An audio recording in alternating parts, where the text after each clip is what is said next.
البنت اللي في الصورة دي اسمها نادرة، وكل اللي سمعته قبل كده عن الغدر والخيانة وقلة الأصل دي حاجة، ونادرة دي حاجة تانية خالص، لأنها فعلا حالة نادرة بمعنى الكلمة. القصة بدأت سنة 2013 وده كان وقت الجريمة، لكن لازم نرجع شوية لورا حوالي 20 سنة قبل كده، لما نادرة اتجوزت وعاشت مع جوزها حياة مستقرة، وكان راجل طيب ومحترم، وهي كانت معاه بمنتهى الإخلاص والأمانة. الاتنين كانوا من نفس القرية في محافظة أسيوط، وجوزها كان راجل غلبان شغال باليومية في الأرض، وكل اللي بيكسبه كان بيديه لنادرة عشان تصرف على البيت. بعد 6 سنين جواز ربنا رزقهم ببنت، وعدوا 13 سنة من غير أي مشاكل تذكر، لكن فجأة نادرة بدأت تتغير وبقى معاها فلوس كتير.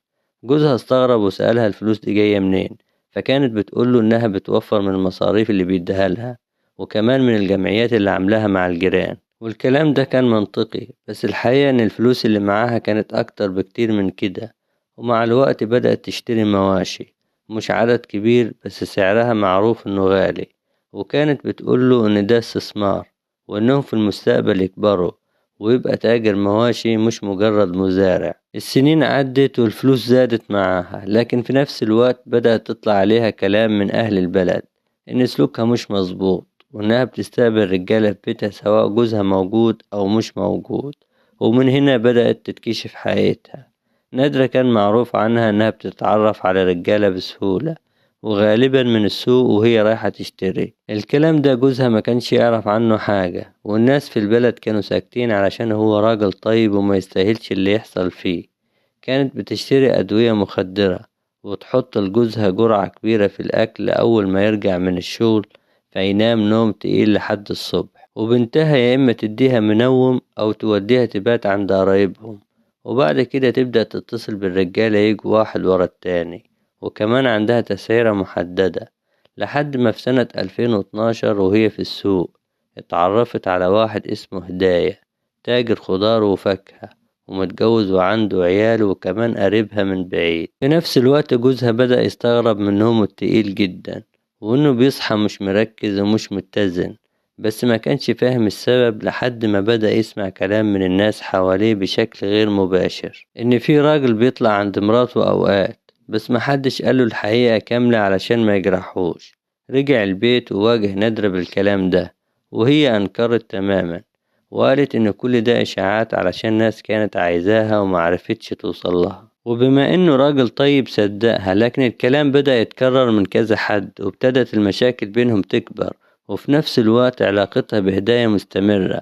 وفي يوم من الأيام وهي قاعدة معاه بدأت تحكيله كل اللي بيحصل، وإنها كانت خلاص مش طايقة جوزها وعايزة تخلص منه بأي طريقة علشان البيت يفضى وتعرف تتحرك براحتها، وكمان يبقى سهل على هداية يدخل ويطلع وقت ما يحب. فكرت شوية وراحت لهداية وطلبت منه يساعدها يخلصوا من جوزها، وعرضت عليه 10,000 جنيه مقابل إنه ينفذ الموضوع. في الأول هداية رفض، بس هي فضلت وراه لحد ما أقنعته، خصوصا لما لقى عندها حل لمشكلته. رفض هداية ما كانش خوف من القتل نفسه، قد ما كان قلقان إنه مش هيعرف يعمل كل ده لوحده، يقتل ويشيل الجثة ويرميها في مكان بعيد، خصوصا إن جوزها كان جسمه تقيل شوية. هنا نادرة دخلت بفكرة تانية خالص، قالت له إنها عندها زباين كتير وممكن تعرض عليهم يشتركوا في الموضوع ويتقسم عليهم المبلغ. وبالفعل اختارت 3 رجالة مع هداية، وبقوا 4 علشان يقدروا ينفذوا كل حاجة بسرعة ومن غير مشاكل. وكمان زودت الإغراء وقالت لهم إنهم هتديهم 2 مواشي كهدية غير الفلوس. وقع الاختيار على ليسي وعبد المنعم وأحمد ورابحهم هداية، واتفقوا على كل التفاصيل. وفي بداية 2013 حددوا يوم التنفيذ الساعة 3 الفجر. نادرة حطت مخدر لجوزها زي كل مرة بس بكمية أكبر، وهداية كمان يديها دواء تاني علشان يتأكدوا إنه مش هيفوق. وصلوا البيت وكل حاجة كانت مترتبة، بنتها كانت بايتة برا وجوزها نايم على السرير. دخل ال4 رجالة ومعهم سطور، وضربة واحدة على دماغه كانت كفاية تخلص عليه في ساعتها، وسببت تهشم كبير في الجمجمة. وبرضه علشان يتأكدوا ضربوه كذا مرة تاني. بعدها نادرة جابت الملاية ولفوا الجثة ونزلوها في عربية كانت مستنياهم تحت البيت. اتحركوا بالجثة لحد مصرف صحي، وكانوا مختارين بير مهجور في محطة صرف. أول ما وصلوا رموا الجثة في البير وخدوا الفلوس وقسموها بينهم. الخطة كانت إن نادرة تاني يوم تروح تعمل محضر تغيب لجوزها، لكن اللي حصل قلب كل حاجة. الصبح بدري الأهالي لقوا الجثة في البير، واضح إنهم اختاروا مكان غلط.